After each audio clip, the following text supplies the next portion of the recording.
দিনটা ছিল 1 মার্চ। আমি আমার মা বাবাকে নিয়ে চলে গেছিলাম একটা সুন্দর রেস্টুরেন্টে লাঞ্চ করাতে। তো এই যে আমরা এখন যাচ্ছি গাড়ি করে। তো এটা ছিল আমার তরফ থেকে মা বাবাকে দেওয়া একটা ছোট্ট পার্টি। বেসিক্যালি 6 মাস পর মা বাপি এসছে নাগপুরে আমার কাছে, আমারই একটা কাজের জন্য ওরা এসছে।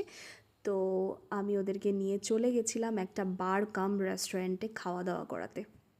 এরকম একটা সুন্দর বার কাম রেস্টুরেন্টে আমারও এটা ফার্স্ট টাইম মা বাপিকে নিয়ে আমি গেছিলাম। আর এখানকার অ্যাম্বিয়েন্সটা এত সুন্দর ছিল, আর প্রত্যেকটা খাবার আমরা যে কটা ট্রাই করেছিলাম প্রত্যেকটা খাবার ছিল অসাধারণ।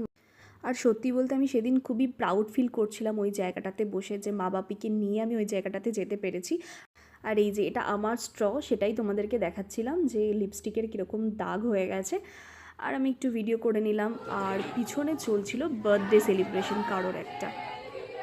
আমার কেমন লাগছে? ভালো লাগছে।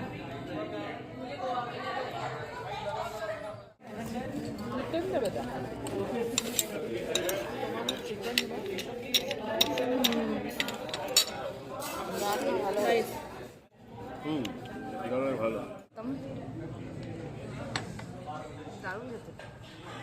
দারুণ না? তো এই রেস্টুরেন্টটা ছিল 12 ফ্লোরে, আর ওপর থেকে দেখো নিচটা এত সুন্দর লাগছিল দেখতে, জাস্ট অসাধারণ। আর এইটার নাম কে কে জানো আমাকে জানাও কমেন্টে, আমি কোনোদিনও দেখিনি। এগুলো অ্যান্টিক পিসেস। তো তোমরা কে কে এগুলোর নাম জানো আমাকে নিশ্চয়ই কমেন্টে জানাও, আর যদি দেখে থাকো সেটাও জানাও। আর এই যে বাইরের দৃশ্যটা দেখো, জাস্ট মনোমুগ্ধকর। আর আমরা এখানে খাবারের জন্য ওয়েট করছি। মেন কোর্স একটু লেট করে দিয়েছিল। আর মায়ের জন্য ছিল এখানে পনিরের একটা প্রিপারেশন, আর আমাদের জন্য ছিল চম্পারন চিকেন। তো অসাধারণ ছিল খাবারগুলো, প্রত্যেকটা খাবার ছিল অসাধারণ। মা বাপি তো ভীষণ এনজয় করেছে, আমিও ভীষণ এনজয় করেছি। তো কে কীরকম নিজের মা বাপি দাদা বোনদেরকে নিয়ে রেস্টুরেন্টে খেতে যাও সেটাও আমাকে বলো কমেন্টে।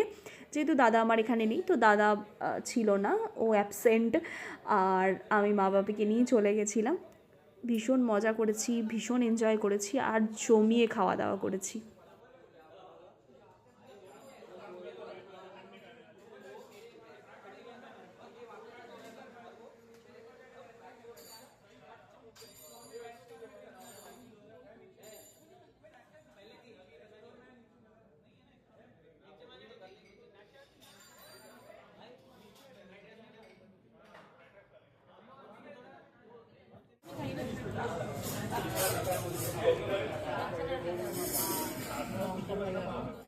তোমাদেরকে তো রেস্টুরেন্টের নামটাই বলতে ভুলে গেছি। রেস্টুরেন্টটার নাম ছিল হিচকি।